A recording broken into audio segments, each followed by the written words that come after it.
Welcome to the Goalbusters Expert Peak Productivity Tips podcast, where top business experts get just 7 minutes to answer 5 rapid-fire questions about what they do and how they stay productive. Each episode is packed with actionable insights to help boost your efficiency and achieve your goals. Let's dive in and unlock the secrets to peak performance. Well, hello everyone. My name is Robin J. Emden and I'm the creator of the Get Resultsology system and an accountability coach. I help people harness productivity to achieve meaningful results, increase income, grow their business, and create success that resonates with their authentic selves. My guest today is Nikki Starcat Shields. Nikki is an author, book midwife, and transformational writing retreat leader. Nikki integrates spirituality into her daily life and creativity. She has authored 6 non-fiction books and is currently crafting a contemporary fantasy series. With a passion for helping others bring their heartfelt stories to life, Nikki specializes in guiding writers to create engaging books that reflect their unique voices. She's also dedicated to helping authors thrive by aligning their creative pursuits with their true priorities. Nikki enjoys life with her family, cats, yoga, reading, and the magic of the ocean. Welcome, Nikki. Thank you. So glad to be here. Yeah, I'm so glad you're here too. And where are you? Where is this ocean? Or whereabouts in the world are you? I'm in southern Maine in the United States. Oh, wow. So you've got Thanksgiving coming up tomorrow. I think I heard that's quite a big event for you guys. Just another working It day. is. It's We're just having another working 19 day for folks me. over for dinner. 19. I think I'm having the cat. I have a cat that visits. That's about it. Okay. Oh, that sounds fabulous. So thank you so much, because it's obviously Thanksgiving Eve when we're recording this. So thank you so much for giving up your time to do this today. So shall we crack on then? If I start the clock and I'll start asking the 5 questions in 7 minutes. Let's do it. Okay, so let's get the clock going. There it goes. Nikki, could you please tell us, who is your ideal client? My ideal client is an entrepreneur or healer or creative who has a really awesome idea for a book, but they don't yet consider themselves a writer necessarily, or they're not sure how they can do it. They're just worried about making it happen. Perfect, which leads nicely into the second question, which is, what is the problem that you solve? Usually, my ideal client has that book idea and they may have even tried to write it, but they don't have the time, they don't have the confidence, and they feel like they don't have the skills to really write the book that they want. And so I can help them to learn to do those things. Yeah, because writing is hard. I can vouch for that. Yes, yes. Absolutely.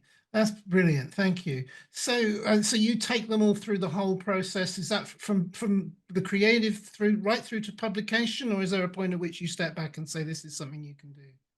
I haven't really gotten involved with the publication part aside from helping them build their author platform, which is basically your audience that most publishers and agents, or even if you self-publish, you need to kind of have an audience. So we do work on building that as we go. Excellent. Thank you. That's very clear. Thank you. So what would be one valuable free action that the audience can implement that will help them solve this problem that you solve? My very favorite writing tip is and it's something that almost everyone does, we try to write and edit at the same time. And from my experience, that does not work. It slows you down or even stops you in your tracks because writing comes from like the right brain, free flowing, creative side of us that we want to cultivate. And editing comes from that very analytical, critical left brain. And if you try to like do it both at the same time, it's like driving a car when you're pushing on the brake and the gas at the same time. It's 2 different things. Yes. So don't try to write and edit at the same time. That is very sound advice. And having just finished my first non-fiction book, I can vouch for that. Absolutely. I did the creative thing first. I just did a complete mind dump onto the page or the screen. And then I started editing. And then I handed it over to my son, who has a degree in English. And We do not agree about editing. So Uh, that was yeah, so much finding the right fun. editor is important. But we're taught to do that in school. We're taught to make it perfect as we go, and that's just Yes. really makes it harder. Yeah, I can totally relate to that. And I know that you're absolutely right. And I know you know what you're talking about. So who am I to say that? That's my own experience too.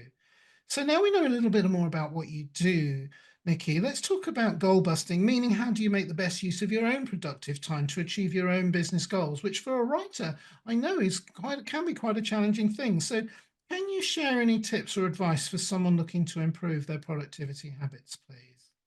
Yeah, so I have noticed with creativity, there's an ebb and flow. It's not like something where we're just on every single day all the time. There's an ebb and a flow. Sometimes we feel really creative and we're just, typing a lot of words. And you can translate this if you're an artist or a builder or any, your work, your creative work has this flow. And sometimes there's an ebb and we don't feel it, we feel blocked, or it's not the day to do that. So what I like to advise people to do and what I do is track those things. So sort of create a process journal where you're tracking, how long you wrote, how it felt, maybe if you're into this kind of thing, what the moon phases are, or what the astrology, weather is like, how much sleep you got the night before, whether you're feeling a little under the weather, and just sort of track those things and then look at them and say, oh, I noticed that at the dark of the moon, I just need to like relax and not try to do a bunch of things. But when the moon is full, oh, I can write and write and write. So there's, whatever your own biorhythms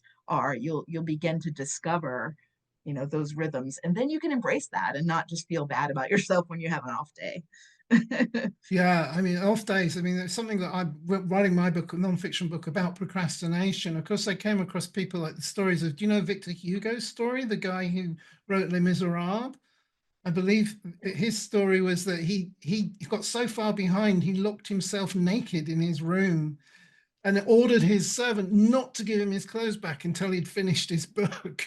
That's Wow. a little bit extreme, I will admit. Probably not the best of advice, but that's what the length that people will go to sometimes. Yeah.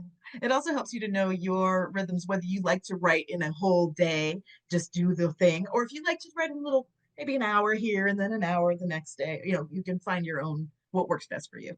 Yeah, I think authors it's a special craft. I really admire people that can sit down and write, and I know there's so much goes into it's all up here, isn't it? And you have to, and if you can't get it that day, it is a challenge. It's where people like yourself, a book midwife is what you call yourself. I absolutely love that. I thought, yes, that's exactly Thank what it's like you. writing a book. Yes, It definitely.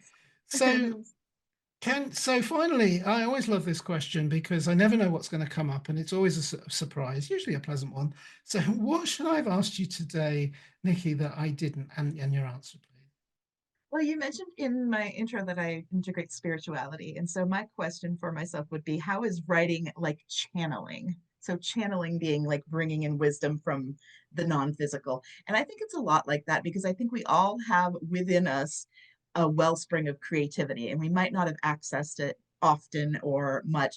And if you have done something creative where you've been in the zone, where you just like, oh, you're just creating something and it's so fun, time goes flying by. That's when you were kind of channeling your own inner wisdom and your own creativity. So if you get yourself aligned with your whole self and but doing things like not honoring your ebb and flow and having a writing ritual and things like that, you can then it'll become easier because you're going to access that inner creativity that flows more freely. And it really, to me, it is like channeling, whether you're passionately writing about what your expertise is in your business, or if you're writing fiction, you just close your eyes and you see a scene and you like type it down. It's like bringing it in from your imagination into the world, and for me that's easier and more fun than trying to really agonize about it with our conscious mind. And I think that, if I'm right, circles back very nicely to your point about don't edit, just write, doesn't it? Because I know so many times when I was writing my book recently, I'd read back what I'd written the next day or even a week later, and I go, "Who wrote this? I don't Yeah. remember writing this," you know. Yeah. And then as soon as I start editing, it's like, oh, it's every word, every comma, every full stop. The amount of arguments I have with my son about commas, unbelievable. not really conducive to creative writing, but it does have to be right when you are editing. So, but getting the words down. So I really like what you're saying. You're right about getting into flow, and whatever you call it, channeling, whether it's just focus. There is something extraordinary that happens when you're just writing and writing and writing. Is that right for you? Absolutely. Yeah, absolutely. And it's Yeah. it's like I said, it's so much more fun and it's so much easier than trying to agonize over it. It is easier because you go back and you go, I've got my book here with all the tabs in and everything. I've gone back, and it's because this is the draft, and it's like, yeah, but I don't remember writing most of this stuff, and yet there it is. There it is. Your inner self was bringing it forth. Absolutely. And then my son. Enough said. So, Nikki, how can people reach you? And are there any, I always like to say, are there any nice, juicy, valuable free resources they can pick up? Because that's a really good way of connecting with you, I find. Absolutely. So if you visit my website, nikkistarcatshields.com, and you click on join, for joining my mailing list, I am gifting you a PDF that's a guide called Write the Damn Book. And it will give you tips, some of which you've heard today and some others, about how to get started. Write the damn book. Someone actually screamed that down the phone at me one day. Only they didn't. I was saying how busy I am with the book and it's taking forever. And they said write the damn book, but they didn't use the word damn. So I'll leave it at that. Yeah, well, there you go. There you go. So I completely relate to that. Okay, that's been fantastic. Thank you so much. I've learned so much, and it really reminded me about writing, and I know that what you're doing is really, really spot on with what you're doing. So I think it's a hugely valuable service that you provide, Nikki. So thank you for sharing with us today. Welcome. Thanks for having me. Oh, it's been my pleasure. Absolutely. Thank you, and bye-bye. Thanks for tuning in to Goalbusters. If you're enjoying it, please subscribe, rate, and review it on your favourite podcast platform. Your support is very much appreciated. And if you're ready to boost your online profits, skyrocket your productivity, crush procrastination, and see a positive change in your bank balance, all within just 30 days, this is your opportunity. Take my free 5-day challenge at www.skyrocketyourproductivitychallenge.com.